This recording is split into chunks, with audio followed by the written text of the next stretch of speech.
It's time to turn your life-challenging moments into life-changing messages. Welcome to the PowerLift Stories podcast, where we are interviewing women whose stories will leave you lifted up, fired up, and fueled up with hope, courage, and inspiration. We want to thank our sponsor, Powerful Journey, who helps women tell their stories, write their books, and building a profitable brand around both. Join the masterclass or the Speakers Academy at phyllisjenkins.com.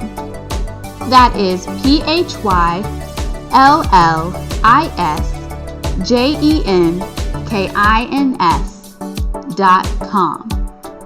Now here's your host, Phyllis Jenkins. Hello, everyone, and I am so excited to be back with you. And today's guest is Meridith Alexander, who has an amazing story that's going to truly, truly bless your hearts. But before I bring Meridith in, I just want to share that she is a peak performance coach. Meridith is an inspirational speaker, and you'll see why, at the Grit Mindset Academy. And she is the a lead agent at the Agency for Creative Talent Strategies. Meridith lives in Tampa, Florida. She has been blessed to be able to share her story on NBC, ABC, and several other main platforms that is able to spread her message. And that's why we have you here today, Meridith. I want you to come on in and share a little bit more, and then we'll just roll with it.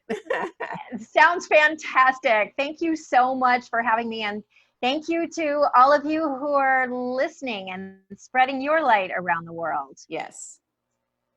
So Meridith, I do want to, before you get into your story, if you were to give your story a title, what would the title be? I love that question. You kind of shared with me that you might be asking something like that, and really I was torn between two titles. So one would be Embrace Your Boulders, and the other would be From Impossible to I'm Possible. Love both of those. I love them. And once you go into your story, they'll know why you said embrace your boulders. So that's a great lead way into sharing your story. And if there's anything else that you want to share about Meridith before you do that. You know, I guess that what I would share is that I believe that we all have powerful stories, and we're all far more similar than sometimes it may appear on the outside.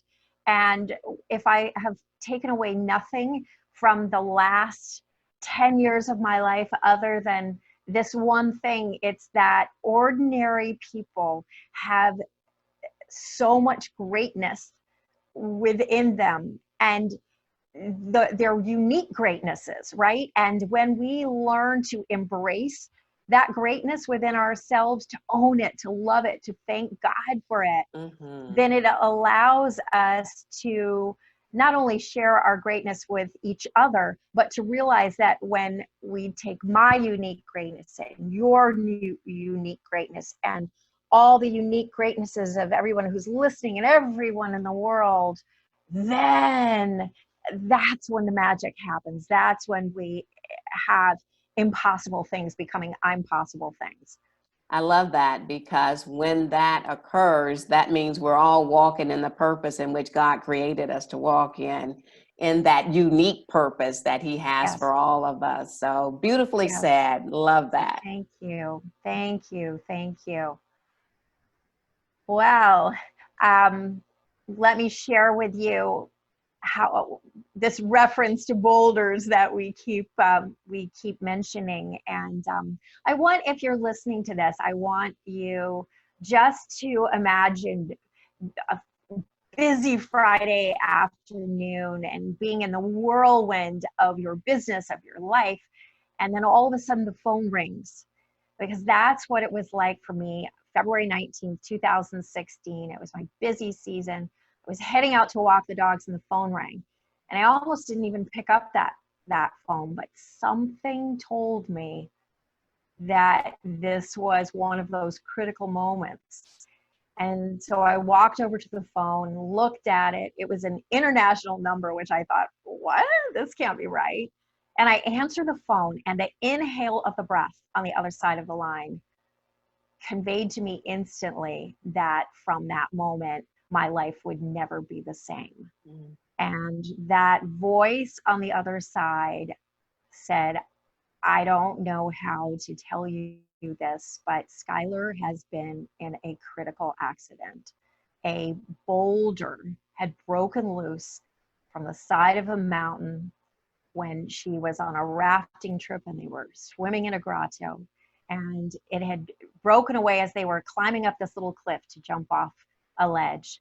And so that boulder crushed her skull, knocked her off the cliff onto the boulders below, crushed her lungs, fractured her spine, fractured both scapulas, snapped her right thigh in half, and pulverized her left ankle. So I was told to get on an airplane as quickly as possible, and that these heroic doctors in Colombia, South America, were going to do their best to keep her alive long enough so that I would arrive in time to say that one final goodbye to this amazing child. Wow. I can't even imagine receiving a phone call like that, and Skylar, your daughter, being so far away. The thought that you tackled or embraced as you took that, how long was that flight? Well, that's part of the magic, I believe, in this story. That's part of the miracle in this story, because one thing that I have come to know more deeply and profoundly than anything is that sometimes God delivers life's most powerful gifts wrapped up looking like your greatest challenges. And this was certainly one of those cases, because what it did was it gave me the opportunity to literally spend hours up in the heavens at 30,000 feet asking myself some powerful questions.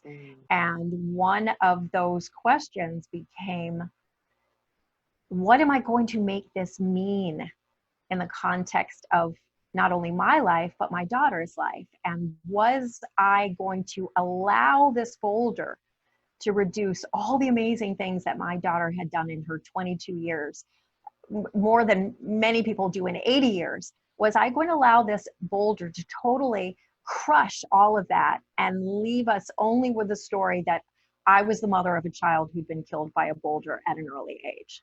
And of course, the answer was no, right? Yes. What an amazing question to glean on while you're in the heavens, as you said. Oh my goodness, what a great question. Wow. It became a powerful question, and I think that is, again, that's one of the so many gifts in this experience for both of us. And I say both of us because by asking those new questions, and one of the new questions became, how can I find my power? How can I find out of this perfect storm of negative emotions? How can I find anything vaguely resembling the greatness that my daughter needs right now in order to be one of those miracle stories that we hear about, right? And so the answer to that was given to me was, all I needed to do was ask, right? Ask and is given. Yes. But it's the questions that you ask that influence the answers that you get. Yes? Absolutely. So one of the questions I began asking was, had anyone throughout time ever achieved anything that was impossible? Well, clearly the answer was yes. I was flying in one of those things, right? And then I began asking myself, well, have miracles ever happened? And once again, clearly the answer was yes. And so the next question became, well, what's the common factor here? And it always came down to a level of faith or focus or mindset. Yes. Right? That Yes. inner game. The things that we tell ourselves. So you're in Colombia, you've made it to the hospital, you're there with your daughter, Skylar, and what happens next? Fortunately, it had taken hours and hours, 2 long plane rides and a 4-hour drive through the mountains. And so I had gotten myself to a place, one little thought at a time, where I was able to inch my way from despair to a little bit of hope, hope to a little bit of belief, and then belief to this place of profound knowing and love and confidence and expectation that is what I believe people call faith.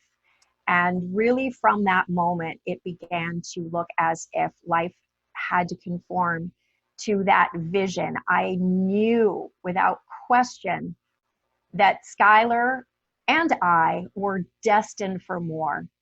This was not the end. This was the beginning. And now it was up for me to embrace it as such. So I arrived not this hysterical mom, but I arrived calm. I arrived feeling supported. I arrived feeling focused. And really from that first moment, the miracle upon miracle upon miracle. I mean, there's not enough time in this podcast to tell you all the miraculous things. I got to the point where I said, I would be more surprised if we didn't see that miracle than the fact that we're seeing yet another one. So we were able to fly her to Miami, and we were able to put her in the care of some of the best doctors in the world. And I want you to take us into that hospital room back in Miami when the team of doctors, those that were the best of the best, walked in, and their news wasn't exactly what you wanted to hear, and you helped to turn it around. Can you share that with our listeners? Sure. This moment that you're talking about was really one of the defining moments, and it created a bond between those doctors. And yes, that, like you said, these doctors were like the Olympians in the field of neurosurgery. They had come from all over the world. They were all ages. And I think collectively, really, they had hundreds and hundreds of years of experience. And later they would share with me that if Skylar's case had not been the most complicated they'd ever seen or worked on, it was one of the top 3. And that the injuries that she had were textbook impossible to survive from.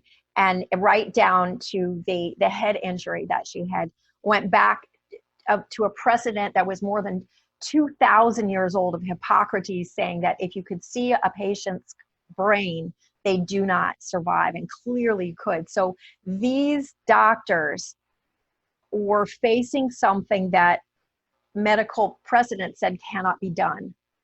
And they were facing the mom. And they had to somehow convince me that they would give it a whirl, but prepare me for what was most likely the inevitable. And so they walked into that room very, very heavy. You could see they were pale, their shoulders were slumped. They couldn't make eye contact with me, and they began to try to to start what we were up against.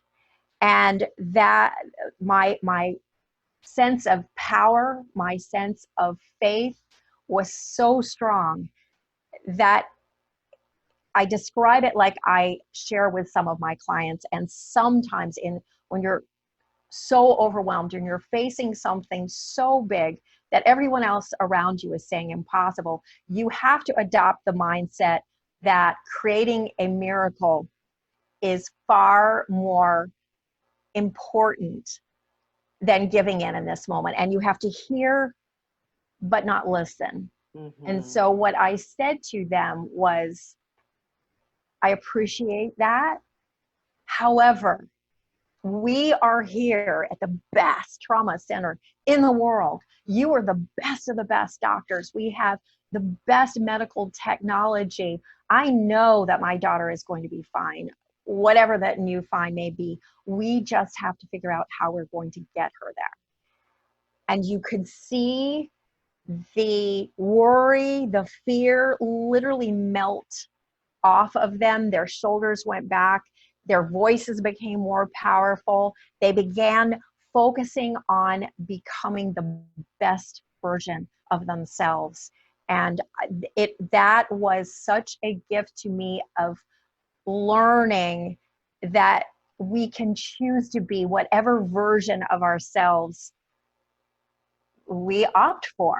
But when we tap into that power of that inner game and marry that with everything that we have at our disposal on the outer game, even the sky isn't the limit. Love, love, love that.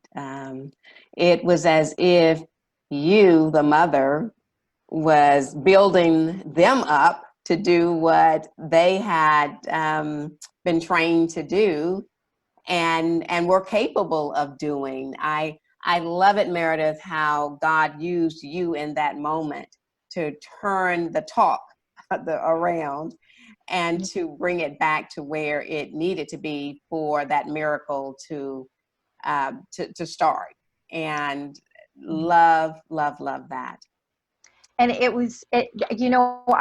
think that is super powerful, and that's why I think we're not a planet of just one, right? We are here more powerful for each other. Yes. Right. And that's why sometimes when we are feeling overwhelmed, when we are feeling like we're facing odds that are insurmountable, we need to uplift each other. We need to be willing to be vulnerable and sometimes ask for clarity, ask for help, or be willing to share our stories, just because hearing each other's journey, that carries the gems, I think, of our life crown.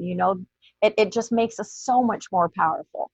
It does. It does. And I often say that our stories are not for us. They're not for us to sit on. Our stories are for us to go and share with others, as a power lift, as our title is, to become the tool in somebody else's survival kit, someone else who is walking through the very same shoes that you have walked through.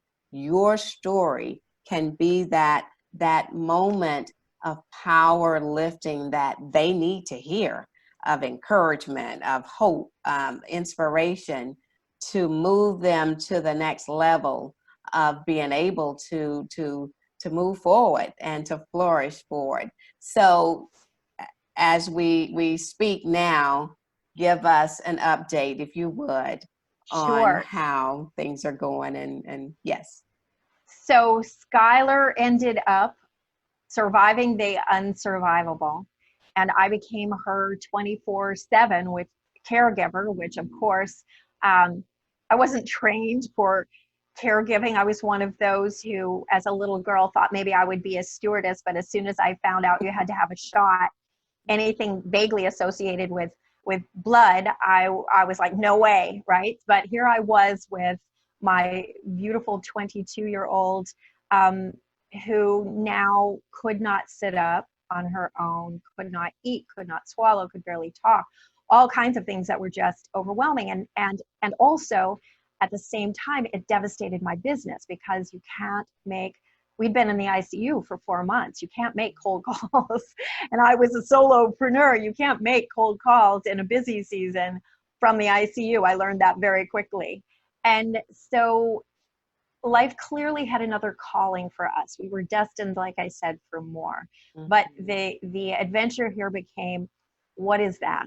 What is that? And so people began to reach out, because one of the parts of that faith, of that investing in the inner game, was also investing in the energy behind that inner game, and understanding that where my focus as her mom had to be was on the presence of what I wanted, not on the lack of the presence, but the presence of what we wanted here. And that meant, to a certain extent, making sure that everybody else who was focusing on Skylar had that same power behind their focus as well. And so it became obvious immediately that I wasn't going to be able to verbally touch base with people. So I started this tiny little Facebook page called Sky is the Limit, spelled like her name, SCHUY, thinking I would update about 100 people. But there were no pictures of her in the hospital, only her at her most powerful, her most beautiful, and think, statements like, if you want to support us, you go out and you be the best version of you. Mm-hmm. And I started being flooded by people telling me how profoundly these had impacted their lives. And all of a sudden, there were thousands and thousands of people, most of whom didn't even know either one of us before all of this, who were following our story and saying how powerfully it had impacted them. So it was almost as if accidentally I started being asked to speak. And of course, I had terrible stage fright, and I thought that's the last thing in the world I ever want to do. But to your point, that as it became apparent to me that there are other people out there whose lives we can touch. This boulder didn't come as a powerful lesson in how to face death. It came as a lesson in how to choose to live. Yes. And it became as another way of expressing our gratitude was to pay it forward and brave the haters that might be out there, who might make fun of us or whatever else they might say. Our message, our life, the fact that Skylar continues to this day, we're working, and we know the day will come, she will be independent again. Now she can walk in a rope. She can walk up steps or walk down steps, or now for the first time this past month, she was able to literally transfer herself with spotting, but from her wheelchair to the couch. Wonderful. Yeah. And it's like, for all of us, instead of staking our happiness on one big goal, when we celebrate 1,000 victories, 100,000 victories along the way to that goal. Yes. How much more joy do we have? Yes. Sharing those small victories and celebrating. Absolutely love that. So Meridith, you have taken this story and you have helped to empower and to bless others. And you have a program where you have 7 steps of transformation. Would you discuss that with us, please? Sure, absolutely. So from the speaking, people began to ask me if I would actually coach them and train them. And that has become my new passion, aside from my passion of being with my daughter, but to be able to help people go from feeling like they're incredibly stuck or overwhelmed or just miserable, and that they don't even know what their dreams are sometime anymore. They don't know what their calling is. They don't even know sometimes what they love or what their gifts are.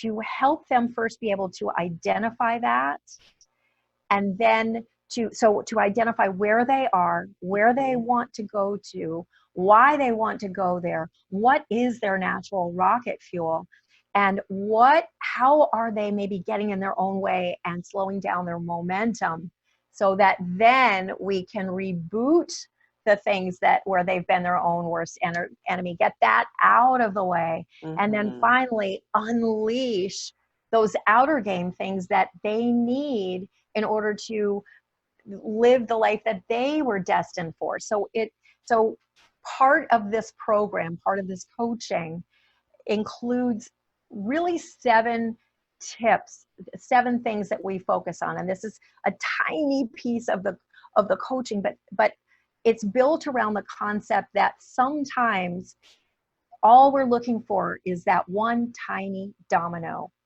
Sometimes we think we have to go so big that the aha is going to be really big, but sometimes we're just looking for that teeny tiny little dynamo that when we put it into play, it creates an entire room filled with impact, right? An entire life filled. So these are some of those little dynamos actually, that can really impact. And the first is that when you're facing overwhelm, slow down and get clarity. That's because clarity is your power. And that's why the first step out of the grit process is identify, get clarity, write it down. And often this means be brave enough, be bold enough to know that this is possible for you, to know that you can do it, and to know that it will be worth it. So you may need to enlist help, because sometimes no matter who we are, it's like Einstein said, you can't solve the problem with the same mind that created it. You can't read that label from inside the bottle, but get clarity, because clarity is your power. The second thing is, often we stop ourselves really early in the game by asking how. And again, we've got that same mind that's created the problem. So of course that mind can't easily come up with a solution. If it could, we would already be there, wouldn't we? That's right. So we ask how, and we go, I don't know how I would ever do that, or I don't know how that would be possible, or how. When if we were to ask who, so who do I need to be in order to achieve this? What do I need to let go of? And what do I need to learn and grow into and expand? Who has already done this that I might be able to get as a mentor, a model on? Who can assist me in areas that are not my strengths? So who all of a sudden opens all these windows of possibility. And then 3, what are you making your truths, right? That's like one of the things that I ask myself on that airplane.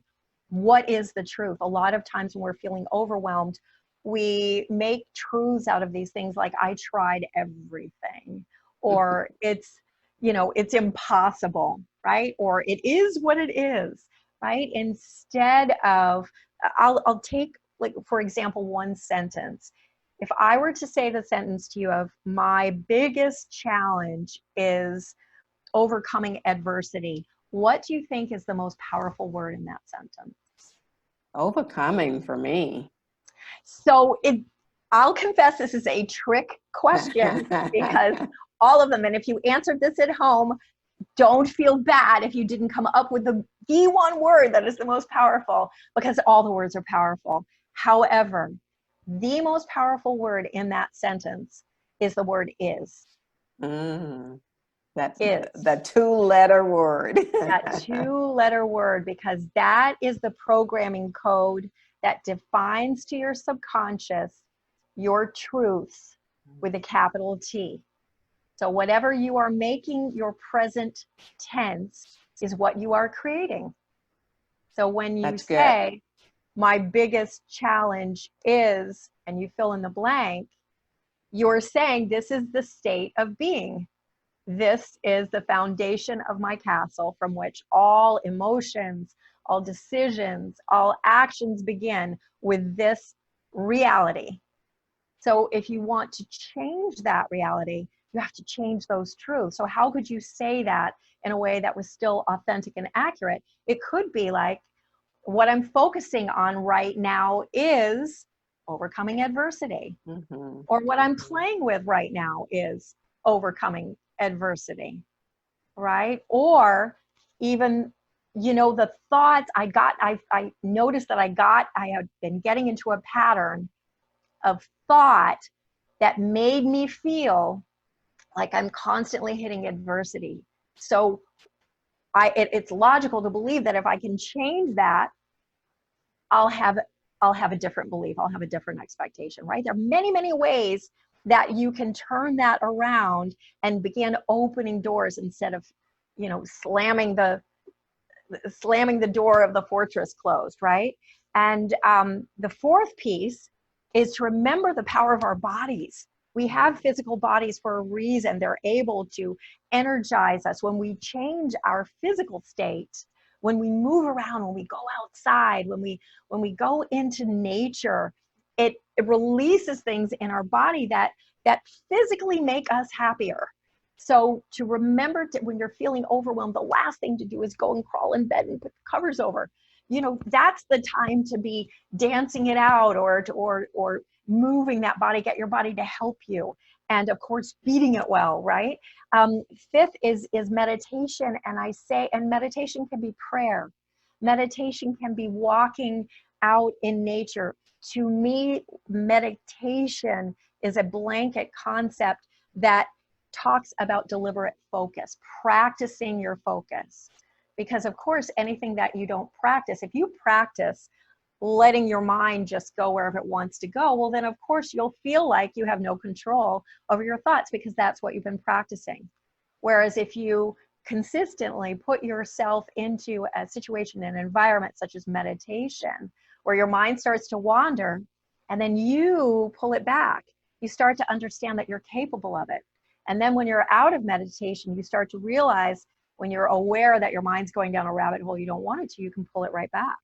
Right? I love that. I love that. And that's why my devotional time in the mornings is just so important and such a great beginning for my day, knowing that I've spent time with God and that He has given me the focus that I need to accomplish the things in which He has given me to accomplish in that day. So absolutely, meditation, prayer, devotion, great way to start the day.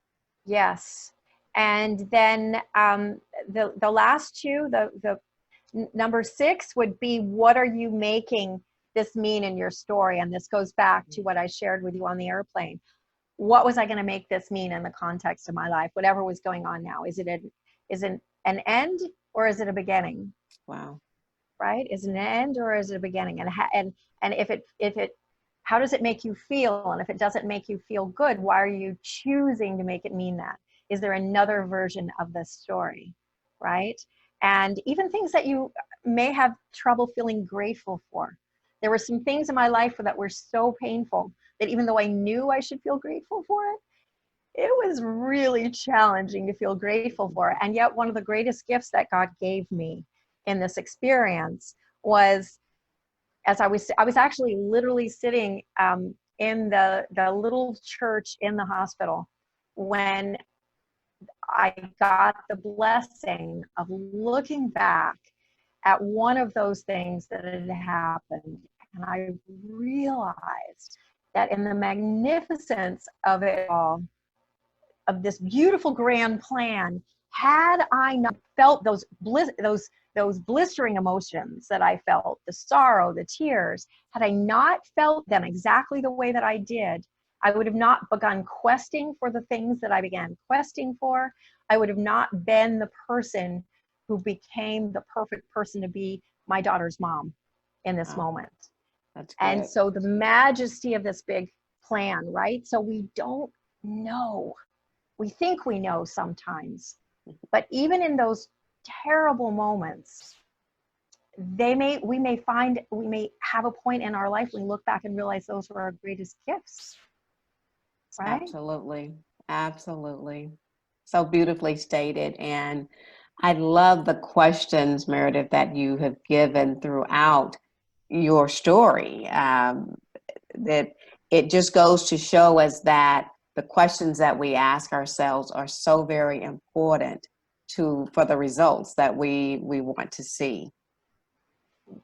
They sure are. The questions, our inner dialogue, I think our inner narrative really defines our life, or how we experience our life, right? Because we spend 24/7 with ourselves, right? And so it's really going to create the colors of the masterpiece. And so number 7, kind of along those lines, is don't mistake unfamiliarity and not done yet for fear, and it can't be done. Wow. That's good. Yeah. Yeah. Because I think we're conditioned to fear, right? And we have some emotion that we start, some actually a feeling within us that we get in the habit of labeling fear, when it can be simply newness, unfamiliarity. It can be exhilaration. It can be that feeling of, I'm on the cusp of something important. Pay attention here. Pay attention. I love that. Absolutely love that. Well, what a great story and a great journey you have taken us on today. And I want to close by asking you one final question, and then I'll have you come back and share with our listeners how they can get in contact with Meridith Alexander. Sure. So Meridith, you've shared some great content today, some great value bombs. The auditorium was full of people that came to hear your story. Millions of people have heard Meridith's story. And the applause was grand, but now they've all walked away. The curtains have closed. The auditorium is empty except for you. And as you began to walk away, Meridith, what are 3 important points that you hope the audience walked away with? That's such a beautiful story creation. I think the first thing that I would love for anyone who's listening to this or has ever heard me talk or speak would be to take away that ordinary people is where the real greatness lies, right? And that these boulders that come into our lives as ordinary people, that these boulders aren't coming to destroy us. They are often coming to destroy the things that we've been allowing to hold us back. Wow. So that would be a big one. That would be a big one for me. And along those lines as well would be, if you're listening to this, never, ever, ever, ever, ever let anyone, especially yourself, limit what you believe could be possible, right? Impossible is such a transitional term, and we've seen that in our generation more than anything, right? So if it seems impossible, why not make it your I'm possible? Absolutely. Right? Such a huge one. Absolutely. Yeah. And with God, we know that all things are possible. So when we depend on Him, we can say, instead of it being impossible, I'm possible. Absolutely. Yes. And that just perfectly segues into, I think, what would be number 3 for me. And that would be to ask. Ask and it is given, right? Do not ever feel that there is weakness in asking for help. Yes. Asking for help. We have the opportunity to be the catalyst for great things within one another. And so whether it is, and ask for help, again, with empowering questions, right? Mm-hmm. Empowering questions, Yes. like we explored. And ask, there's a time to ask, say, people in your family, but there's also a time to ask people who have lived what you want to live, right? Who have lived what you want to live, or who have learned something that you want to learn. Mm-hmm. Go find the mentors. There are times when Yes. find the mentors, find the coaches, find the group of people who share that vision of I'm possibility. Sometimes people who love us, their way of showing that love and expressing that love is something that hides our light under a basket inadvertently, because they think they're protecting us, and they Yes. want from the deepness of their heart for us to feel no pain and no wrong. And they have fear because they don't have our vision. So sometimes when you know that you are destined for more, when you know that things have to change, and you know that you cannot look back even 6 months from now and wake up not madly, passionately in love with this morning that you're waking up to, Mm-hmm. then you have to take that step, and you have to take that first step forward if you want to transform your impossibilities into your unpossibilities. Very, very well stated. Thank you. Our best for you and Skylar, and I'm sure that you and I will keep in touch, because I would love to continue to watch her journey as she recovers, and even have her come on next time. And we would love it. Great. We So would love Meridith, it. how can our listeners contact you? So I would love to offer to your listeners, if you know that you do want to wake up in the morning and feel that just a brighter, more powerful version of you, and you know that it is your time to ask, I would gift you what I call a 20-minute power whoosh. And so for 20 minutes, you and I would connect on a Zoom call, and I will do whatever I can to steer you in the right direction, guide you, uplift you, whatever. Or if you feel that you want to take a next step and actually have me work with you, to schedule that 20-minute power whoosh, all you have to do is reach out to me on bit.ly, which is bit.ly/power whoosh. And I am here to serve and uplift you. So that is bit.ly/power whoosh. And that would be my gift. Otherwise, you can find me on Facebook. You can find me on Instagram, Meridith Alexander with 2 I's, and on LinkedIn, and of course on my website, gritmindsetacademy.com. I love that. Love that. Well, what a joy it has been to share our time today with you, Meridith. And I will put in the show notes so that everything that they need to contact you. And thank you for the gift of the 20 minutes for our listeners. I admonish you to take advantage of this.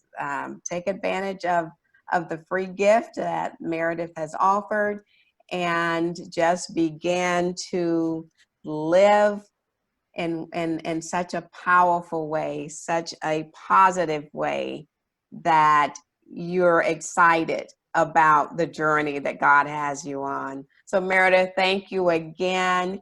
And we just look forward to hearing more great things happening for you and for Skylar.